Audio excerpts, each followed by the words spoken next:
सुप्रभात बच्चों।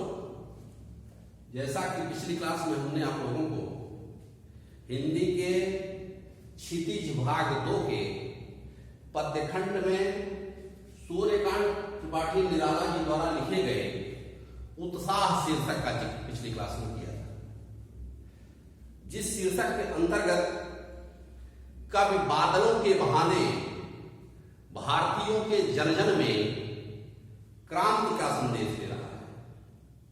जैसा कि मैंने आपको बताया भी था कि गुलाम भारत में या आजादी के पहले अधिकांश कवियों ने अपनी पीड़ा लिखी है, अंग्रेजों की बर्बरता लिखी है, क्रूरता लिखी है, और उसी क्रूरता के क्रम में निराला जी ने भी उत्साह शीर्षक की कविता लिखी है, जिसमें बादलों के गरजने के बहाने लोगों के अंदर क्रांति का संदेश दिया है और यह भी बताया है कि जिस तरह से बादल देखने में अच्छे लगते हैं, लेकिन उनके अंदर बिजली की चमक, बिजली का तेज और वज्र सा प्रहार छिपा होता है। उसी तरह से प्रत्येक भारतीय के अंदर जो देखने में भले कोमल हैं, सुंदर हैं और विनम्र दिखाई देते हैं, लेकिन वो अगर अपने पराक्रम पर आ जाए, अपने तेज पर आ जाएं, तो उनका पुरुषार्थ किसी से कम नहीं है। इसी पर इन्होंने उत्साह शीर्षक की कविता लिखी थी और उसी पाठ के दूसरे भाग में आपका यह शीर्षक आ रहा है, अट नहीं रही है। यह शीर्षक जो है ये हमारे देश के प्राकृतिक सौंदर्य पर लिखा गया है। हमारे देश में 6 ऋतुएं होती हैं, जो विश्व के अन्य देशों में इतनी 6 ऋतुएं नहीं पाई जाती हैं, और उन 6 ऋतुओं में ऋतुराज कहे जाने वाले बसंत ऋतु का यह वर्णन है। बसंत ऋतु में फागुन का महीना आता है, वृक्षों में नए पत्ते, नए फूल और प्राकृतिक सौंदर्य बहुत सुहाना हो जाता है। तो उसी पर निराला जी ने यह कविता आपके पाठ्यक्रम में दी है। देखिए एक बार इसका अर्थवाचन और फिर इसकी व्याख्या करते हैं। प्रसंग तो जैसा कि आप हमेशा तैयार किए हैं, प्रसंग वही होगा कि प्रस्तुत पद्यखंड हमारी पाठ्य पुस्तक क्षितिज भाग 2 के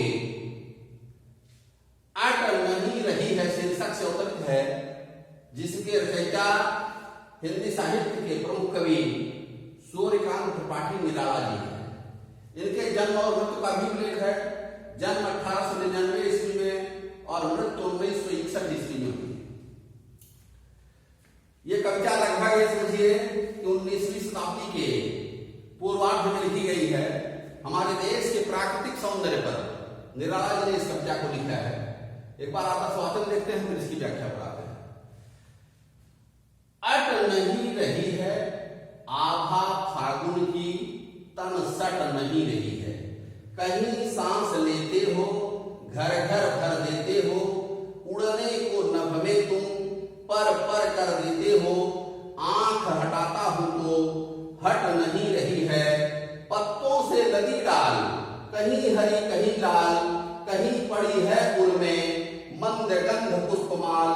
पाठ पाठ शोभा से पट नहीं रही है, अट नहीं रही है।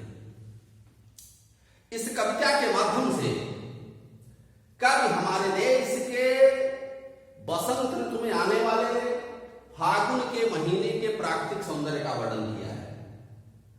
साहित्य में बसंत को कामदेव का पुत्र बताया गया है। बसंत ऋतु जो है सभी ऋतुओं में सबसे सुहावनी होती है और इस ऋतु में सभी जीव मनोविनोद का आनंद लेते हैं। तो उसी पर लिखा है, देखिए ध्यान से अर्थ देखिए।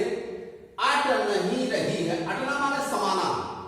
फागुन महीने की सुंदरता कहीं समा नहीं रही है। आभा माने सुंदरता फागुन की, तन माने शरीर। फागुन महीने की सुंदरता समा नहीं रही है, तन सट नहीं रही है, शरीर में समा नहीं रही है। अब यहां कहीं सांस लेते हो, घर घर भर देते हो। इस लाइन में मानवीकरण अलंकार आ गया है। फागुन को यहां पर नायक बता दिया गया, फागुन के सौंदर्य को नायक बता दिया गया कि हे फागुन के सौंदर्य, तुम जहां सांस लेते हो वह घर प्राकृतिक आनंद से भर जाता है।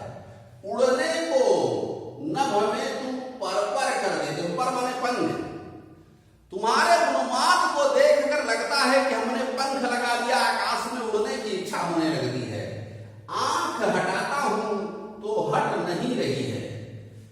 मुहावरा है अपलक नेत्रों से देखना। जहां पर जब पलकों के उठने और गिरने की प्रक्रिया बंद हो जाती है, एक टक कोई चीज व्यक्ति किसी वस्तु को देखता है, उसी को कहते हैं अपलक नेत्रों से देखना। तो यहां पर कब कह रहा है कि फागुन के सौंदर्य से यदि मैं अपनी आंख हटाना भी चाहता हूं तो हट नहीं रही है। आगे दिया कि पत्तों से लदी डाल, कहीं हरी कहीं लाल।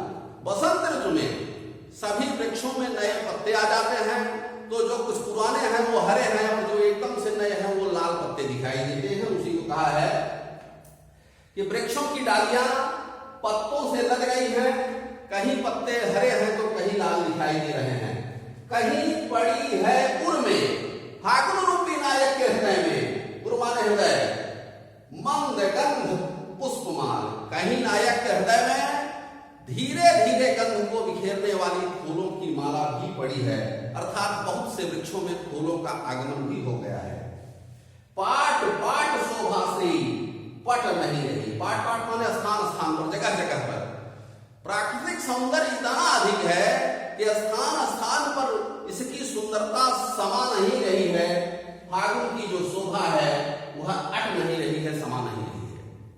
तो ये रही इस शीर्षक की व्याख्या, और इस पर आधारित जो प्रश्न और उत्तर हैं वो भी पीडीएफ के माध्यम से आप तक पहुंचाए जाएंगे।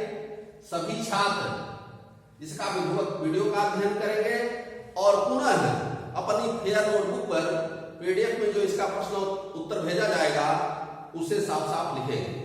कोई भी समस्या होती है तो हमारे नंबर पर संपर्क करेंगे। आज की क्लास में बस इतना ही।